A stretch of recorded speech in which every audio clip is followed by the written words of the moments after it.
I should think for many people, myself included, the last few weeks of lockdown of this pandemic have been a pretty humbling experience.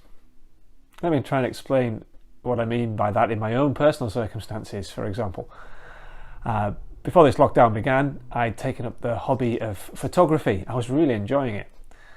And I'd made all sorts of plans, because I was on sabbatical as well, a break from work, all sorts of plans about where I would go to take some amazing photographs, which I could then post on Instagram. And then the lockdown started. And suddenly I couldn't travel off here, there and everywhere to take photos. I couldn't be on my own because I have a wife and 3 young children. And I couldn't do just what I wanted to do and had planned to do. It's quite humbling. You suddenly realise that you're not as in control as you thought you were. You can't just decide what you will do tomorrow. And very helpfully, God took that away. It was humbling. And we all need to be humbled sometimes. We need to be reminded that we're not as high and mighty as we think we are. We need to be brought down a peg or two. Now, we're in some verses in Philippians that talk about the humbling of the Son of God. But the Son of God didn't need to be brought down a peg or two. And no one humbled him. He humbled himself. Listen to the next few verses in Philippians that we're looking at today. Philippians 2, and from the end of verse 7 and on through verse 8. And when he, that's Jesus Christ, had come as a man, he humbled himself by becoming obedient to the point of death, even to death on a cross. Jesus humbled himself. The Son of God humbled himself by becoming human at all. He was God the Son, the one who quite rightfully enjoyed all glory and praise and was at the centre of that in heaven. But he humbled himself by taking on human flesh.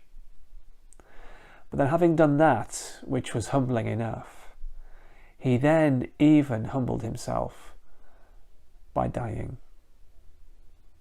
He obeyed his Father's will, which was for him to die for the sins of his people. But it wasn't just any old death. It was death on a cross. A cross was the sort of death reserved for the lowest of the low, the worst of criminals, non-Roman citizens who had no rights at all and were to be humiliated for their crimes. Well, Jesus had committed no crimes,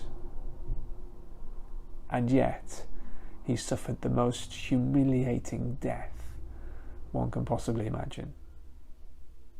And he suffered it willingly. He went to it himself. What a staggering example of being humbled. And he did it to himself. And he did it for us, his people. Now, Paul in these verses is using what Jesus did as an example to us. We should be people who have benefited, we are people who have benefited from Christ humbling himself in such a staggering way. And we should be ready to take up our cross and follow him. We should be ready to be humbled and to humble ourselves, to take the lowest place for the sake of others. It's the way our Lord Jesus went. It's the way he calls us to go too. So pray that when God takes control away from you, takes things away from you, position away from you, prominence, whatever it may be, that you wouldn't fight against that, but you would recognise that you are being called to follow in the steps of Jesus. And you'll see tomorrow where that ultimately leads.